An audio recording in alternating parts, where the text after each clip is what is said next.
Next question देख लेते हैं। In the circle of radius 14 centimetre, कोई सर्कल है भाई जिसकी रेडियस कितनी है 14 सेंटीमीटर। सपोज कि ये कोई सर्कल है और इसकी रेडियस 14 सेंटीमीटर है, ठीक है।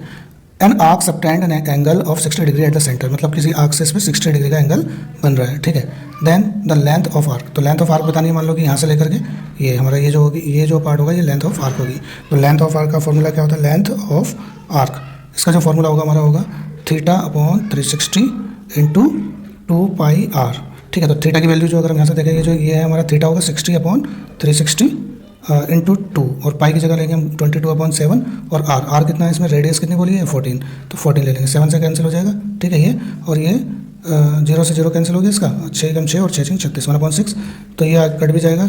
2 1 से 2, 2 3 से 6, तो जो हमारा कट के आ गया है यहाँ पर, इन दोनों की जो मल्टीप्लाई होगी 22 बचा यहाँ से हमारा, और 2 बचा, और नीचे क्या बचा हमारा सिर्फ 3, तो मल्टीप्लाई करेंगे तो 44/3, तो 44/3 कौन सा ऑप्शन है, ऑप्शन बी, तो ये आंसर हमारा हो जाएगा इस क्वेश्चन का। नेक्स्ट क्वेश्चन पे चलते हैं। नेक्स्ट क्वेश्चन क्या कहता है, if the distance between 2 parallel tangents is 12 centimetre, मतलब कि 2 पैरेलल टेंजेंट्स बोली गई है, कोई एक सर्कल है, सपोज कि एक हमारा सर्कल है, ठीक है, इसकी 2 पैरेलल टेंजेंट्स, मान लो ये सेंटर है इसका, तो इसकी 2 पैरेलल टेंजेंट्स कैसे बन सकती है, पैरेलल टेंजेंट्स तभी बन सकती है जब वो दोनों आमने सामने बिल्कुल ही अपोजिट हो। 2 पैरेलल टेंजेंट की जो डिस्टेंस दी है, क्वेश्चन क्या बोला, the distance between the 2 parallel tangents is 12 centimetre, मान लो ये टेंजेंट्स इन दोनों के बीच की जो डिस्टेंस है वो 12 सेंटीमीटर है, और हमें पता है कि ये सेंटर से पास होकर जाएगी अगर पैरेलल होगी तो, और ये 90 डिग्री पे मिलती भी है, ठीक है, और हमें ये पता है कि ये भी रेडियस होगी, ये भी रेडियस होगी, ठीक है। तो हमसे क्या पूछा था, रेडियस पूछी है, तो ये पूरी डिस्टेंस जो है ये तो 12 है, मतलब कि 2 रेडियस इज इक्वल टू 12, एक रेडियस ये रही और एक रेडियस ये रही, और यही तो डिस्टेंस है, तो ये पूरी डिस्टेंस मिलकर 2 टाइम्स रेडियस होगी, किसके इक्वल आ गई 12 के, तो आर ये रहेगा 12/2, तो ये कैंसिल आउट हो जाएगा, तो रेडियस जो आ जाएगी इसके 6 सेंटीमीटर, तो ऑप्शन हो जाएगा हमारा ए। नेक्स्ट क्वेश्चन समझते हैं कि ये जो हमारा असर्शन रीजन का क्वेश्चन है, ठीक है,